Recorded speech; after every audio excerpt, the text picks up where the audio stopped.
तेव्हा माझ्याही डोळ्यात अश्रू येतच, कारण या मातृभूमीचे या डोळ्यांनी दर्शन नाही घेता येत. तिच्या मातीचा सुगंध या नासिकेनं नाही घेता येत. सिंधू नदीच्या पाण्याचा थेंब या ओठाने नाही घेता येत. त्याची भक्ती माझ्याच घरातल्या एका माणसाला करावी. आपल्याच घरातल्या माणसानं? होय, माझी मुलगी जुवेदा रोज मशिदीत जाते, तुमच्यासाठी दुआ मागते. आता तिला चालवत नाही तरी कशी कशी मशिदीत जाते, चालत चढवते. काय झालंय तिला? झालंय नाही, होणार आहे. शी इज प्रेग्नंट. हो शेख साहेब, तिला म्हणावं नको इतकं कष्ट करूस. तुझं जर माझ्यावर इतकंच प्रेम असेल, या तुझ्या भावावर जर तुझं इतकंच प्रेम असेल, तर पोटातल्या बाळाची काळजी घे. तुला मुलगाच होईल, त्याच्यावर माझे संस्कार कर. या भूमीत जर दुसरा गांधी निर्माण झाला तर या देशाला नथुरामची गरज पडेल. तेव्हा नथुराम हवाय, दुसरा नथुराम.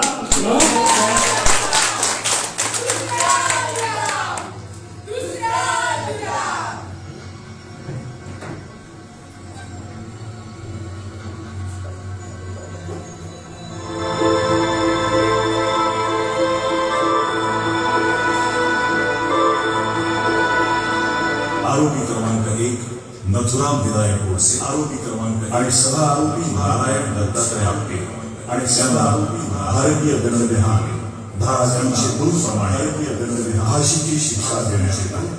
फाशीची शिक्षा देण्यात येते. फाशीची शिक्षा देण्यात येते.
हे गृह मंत्रालयाचं परवानगी पत्र.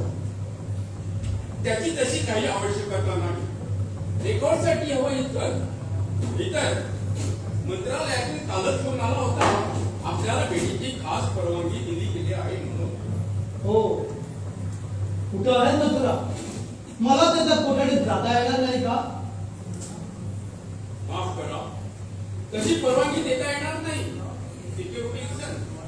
दुसरं म्हणजे फाशी 8 दिवसावर आली आहे, त्यामुळे रिहर्सल चालू आहे.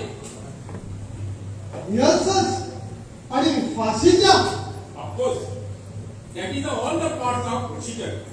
गद्याच्या मनाचं माप घेतलं जातं, त्याप्रमाणे वजन बनवलं जातं, त्याप्रमाणे बाहुली बनवली जाते आणि रेग्युलर एंजिनची तालीम सुरू होती. वजनाची बाहुली कशासाठी? दोराची लांबी, वजन हे सगळं परफेक्ट असल्याशिवाय प्रॉपर जग बसत नाही मानेला.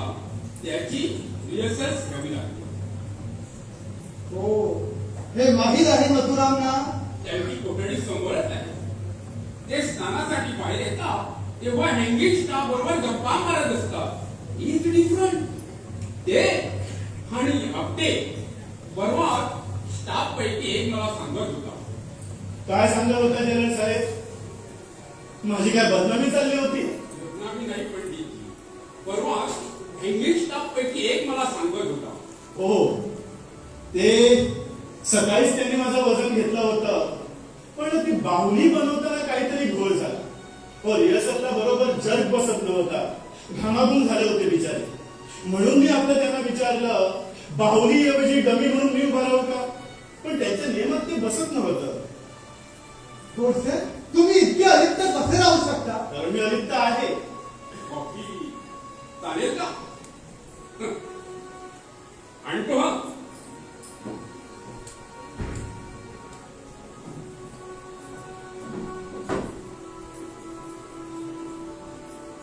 देवराजजी, तुम्ही जाईपर्यंत कॉफी येणार नाही. असं का म्हणता? चांगला माणूस वाटला तो. हो, ते चांगले आहेतच. म्हणूनच तुम्ही जाईपर्यंत कॉफी येणार नाही. हो, नियमाप्रमाणे आपण खासगीत भेटू शकत नाही. कॉफी हे एक निमित्त आहे, पळवाट आहे. बर, आज कसं येणं झालं? इतक्या दिवसानंतर आज वेळ मिळाला? तसं नाही.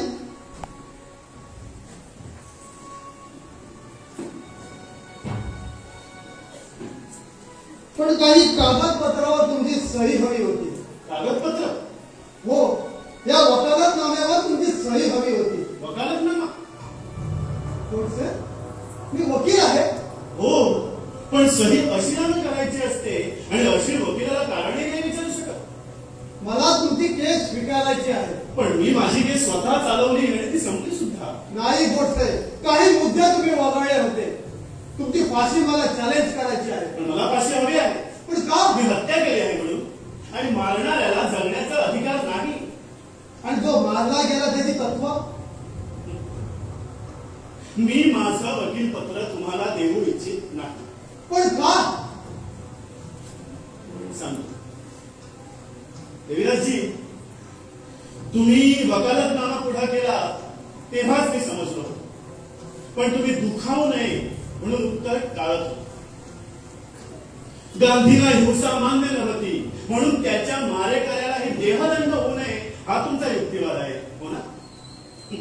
हो, पण तो कायद्याच्या कक्षेत बसत नाही. कायद्याच्या कक्षेत व्यक्तिगत हेवेदावे नाहीये. मी व्यक्तिगत स्वार्थासाठी आलो असा तुमचा आरोप आहे? असं माझं म्हणणं आहे. पृथ्वीराम, विराजजी, तुम्हाला वकील पत्रच जर घ्यायचं होतं तर तात्याराव सावरकरांचं का नाही घेतलं? नाना आपटेंचं का नाही घेतलं? आणि तुम्ही पुढे सरसावताय ते या नथुरामच्या बचावाला. का तर एका गालावर थप्पड मारली तर दुसरा गाल पुढे करावा हे तुमच्या पित्याचं तत्वज्ञान सिद्ध करण्याचा क्षीण प्रयत्न करायचा म्हणून. पृथ्वीराम, माफ करा देवीदासजी, एक व्यक्ती या कक्षे पलीकडे जाऊन मी एक विचार म्हणून गांधींचा विचार करू शकतो, पण तुम्ही ना. काय विचार केलाय तुम्ही? खूप केलं, पण हे विचारायला तुम्ही उशीर केला देवीदासजी. तुम्ही काय विचार केला? मी हो, तुम्ही. बस देवीदासजी, बस. मी पहिल्या भेटीतही तुम्हाला ग्वाही दिली होती की या वधामागे फक्त राजकीय आणि राजकीय उद्देश होता. आठवतं? हो, आठवतं. पण पटत नाही मला. नाही तुला खरंच नाही पटत. आणि हे पटवून घ्यायचा प्रामाणिक प्रयत्न करण्यासाठी तुम्ही इथं आला आहात ना? हो. आणि हे पटवून घेतलं तर आजच. कारण अजून 8 दिवसानंतर नथुरामचे ओठ कायमचे बंद झाले तर ते शल्य तुम्ही तुमच्या उराशी अंतापर्यंत बाळगून फिरणार. आणि आजची वेळ गेली तर पुन्हा येणार. बसा बसा. थँक्यू. कॉफी घेणार? मथुराम, तुम्हीच म्हणालात ना मी जाईपर्यंत येणार नाही म्हणून. नाही म्हणजे हवी असेल तर खरंच मागवतो. नाही नाही, खरंच नव्हतं. ठीक.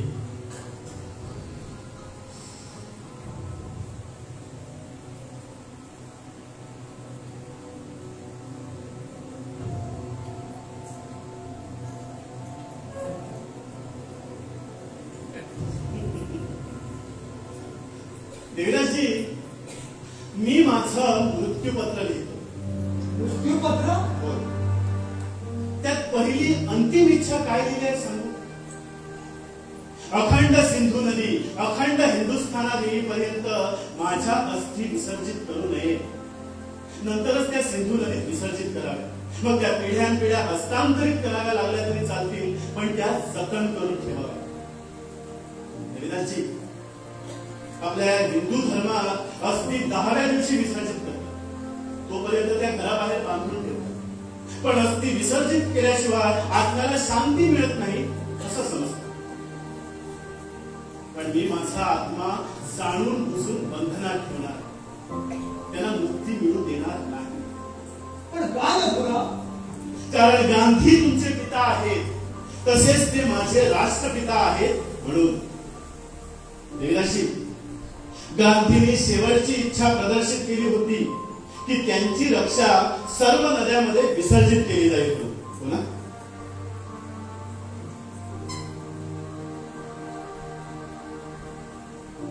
पण पाकिस्तानात सिंधू नदीत त्यांची रक्षा विसर्जित करण्यास नकार दिला. जणू काही ते पाक पाणी त्यांच्या रक्षेच्या स्पर्शानं अमंगलच होणार होते. मी तेव्हाही भारत सरकारला एक खास पत्र पाठवून विनंती केली होती की गांधींच्या रक्षेचा काही अंश तरी जतन करून ठेवा.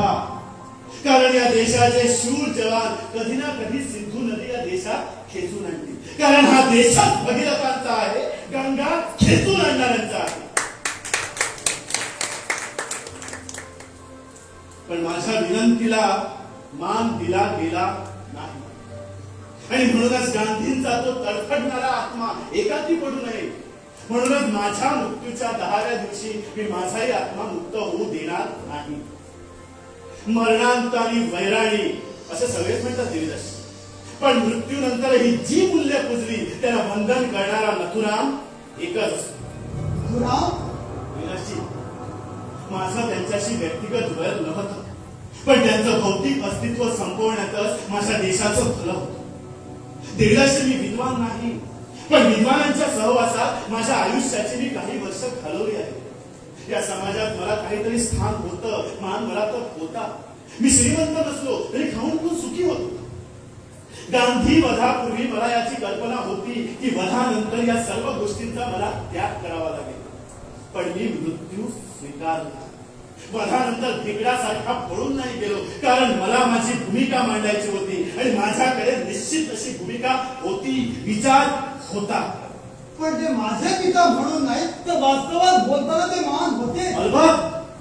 अलबत ते महान होतेच. जे सत्य आहे ते स्वीकारण्याचा किंवा नाकारण्याचा मला काही सतत अधिकार नाही. दक्षिण आफ्रिकेत वर्णद्वेषाविरुद्ध त्यांनी जो निर्भीड लढा दिला तेही आदरणीय होते. भारतात परत आल्यानंतर राजकारणात पडण्यापूर्वी खेड्यापाड्यात फिरून त्यांनी जो खरा भारत बघण्याचा प्रयत्न केला तेही स्तुत्य होते. नंतरच्या काँग्रेसच्या अधिवेशनात व्यासपीठावरून जीना, नेहरू, पटेलना खडकावून सांगितलं की दिल्ली, मुंबईचे मूळभर वकील या देशाचं प्रतिनिधित्व करू शकत नाही, हेही धाडसाचं होतं. नंतर चले जाव आंदोलन, दांडी यात्रा, मिठाचा सत्याग्रह, विदेशी कापडांची होळी या सगळ्यामुळे मी त्यांचा फक्त झालो होतो.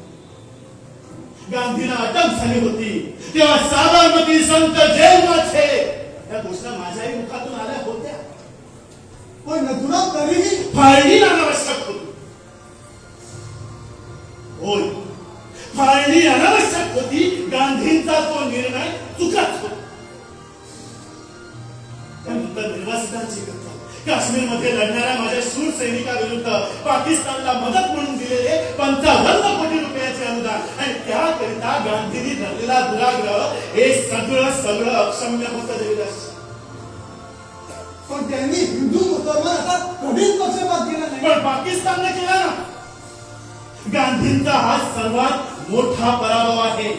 कुठं केला पक्षपात? मग का नाकारली त्यांची रक्षा सिंधू नदीत विसर्जित करायला? गांधी गेले तेव्हा पाकिस्तान आकाशवाणीनं बातमी दिली की हिंदूंचा एक पुढारी गेला. देवीदासजी आमचं म्हणणं हेच होतं की गांधी तुम्ही आमचे आहात, पण ते म्हणत होते मी तुमचा नाही त्यांचा आहे.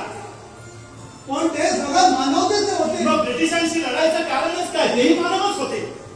देशावर युनियन जॅक फडकत राहिला असता तर काय बिघडलं असतं? आम्ही मुसलमानांशी लढायचं नाही, मग ते तरी दक्षिण आफ्रिकेत श्वेतवर्णाशी का लढले? तेही मानवच होते.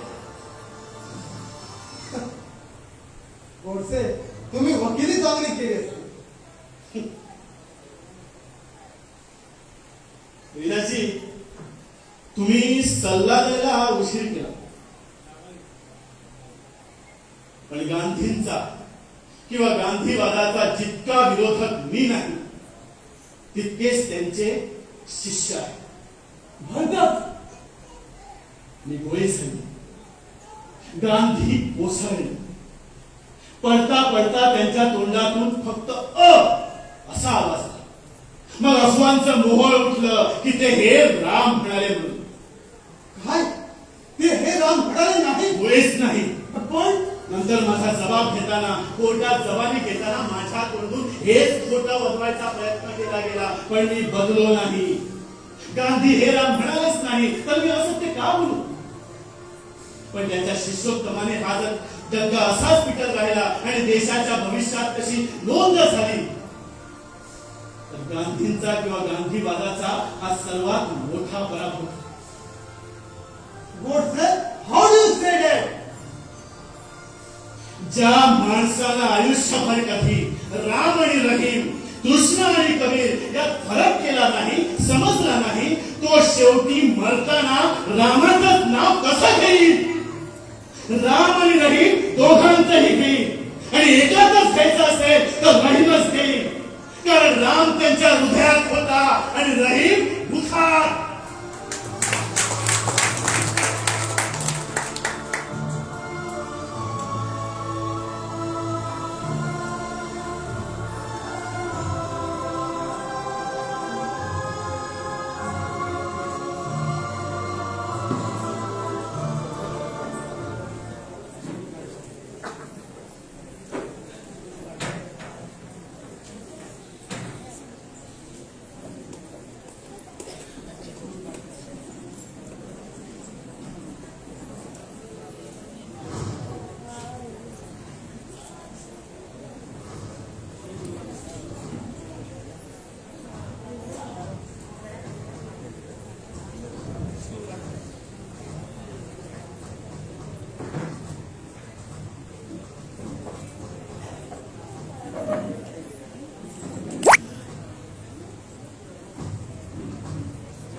नोव्हेंबर 1949 अंबाला कारागृह.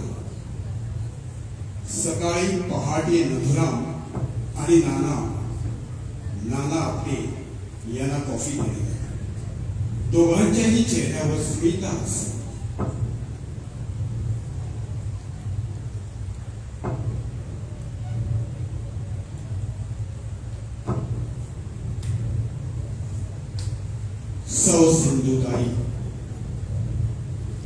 सौ सिंधुताई औक्षणाचे साहित्य बरोबर घेऊन आले.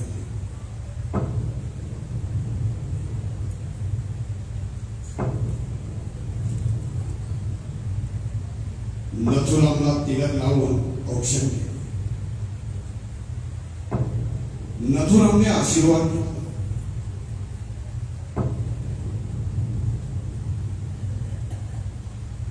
नाना आपटेंनाही औक्षण करून तिनं तिलक लावला. नाना म्हणाले, सिंधुताई आज फारच कौतुक चालवलं आहेस. त्यावर सिंधुताई म्हणाली, नाना तुम्ही केलेल्या घटनेचे मूल्यमापन इतिहास करेलच, पण 100 वर्षानंतर तुम्ही मित्रत्वाची साथ मृत्यूच्या दारापर्यंत राखली हे कौतुक.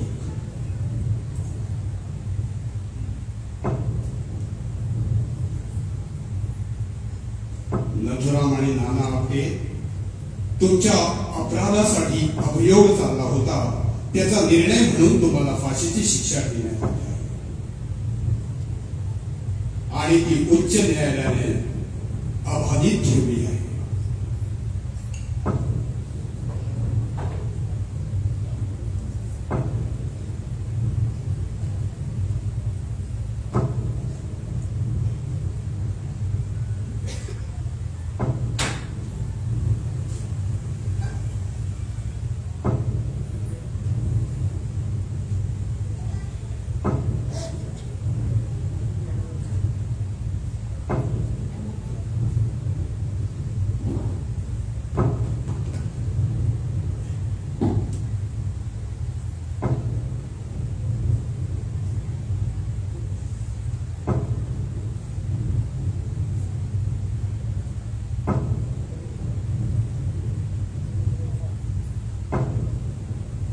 अखंड भारत अमर रहे, अखंड भारत अमर रहे. वंदे मातरम.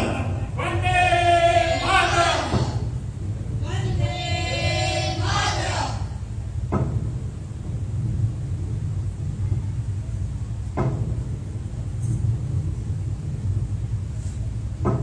नथुराम आणि नारायण यांनी आपल्या हातात अखंड हिंदुस्थानचे मानचित्र, भगवा ध्वज आणि भगवद्गीता ठेवली होती.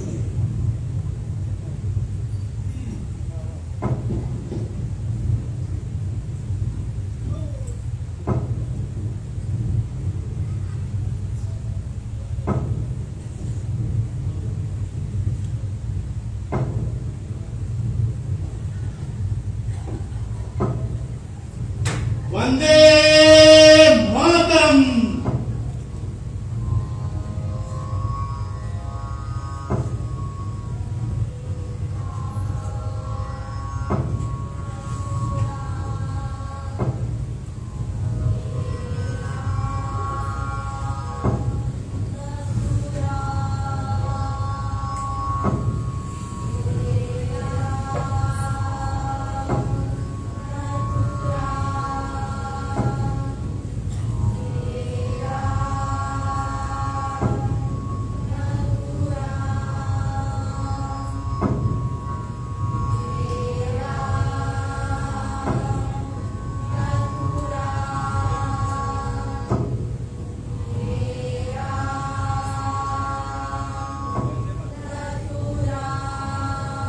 अखंड भारत